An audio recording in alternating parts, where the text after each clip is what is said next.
Aproveitando aqui, mandando um forte abraço ao grande Bruno Alvorada, proprietário da F250 Indecente. Aumente daí que a gente comanda daqui.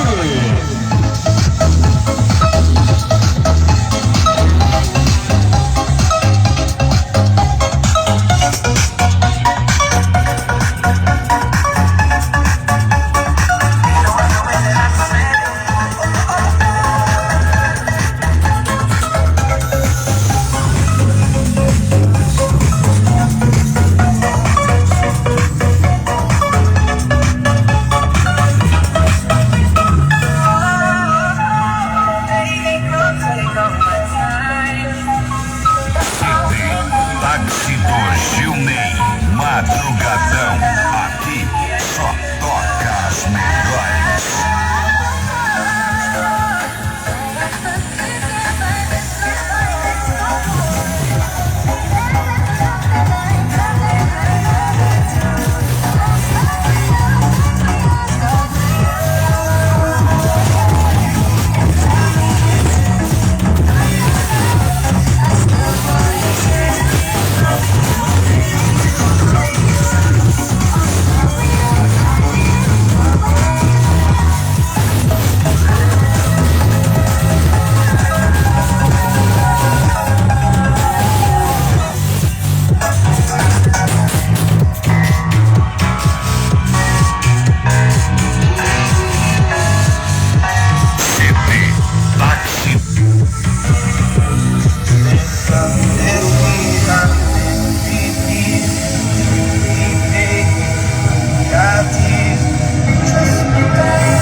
CD Táxi do Gil.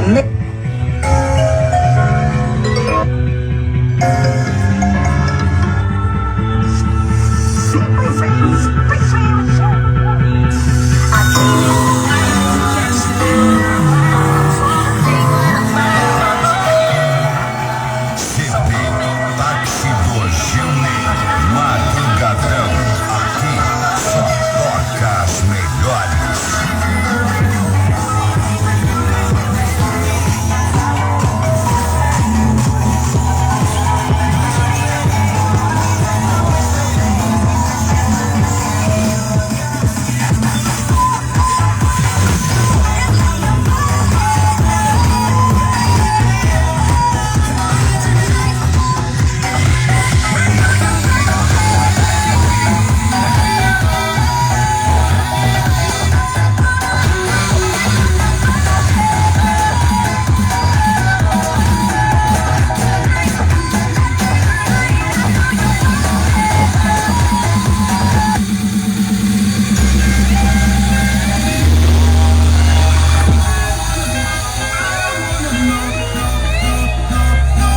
Táxi do Gil nem Madrugadão.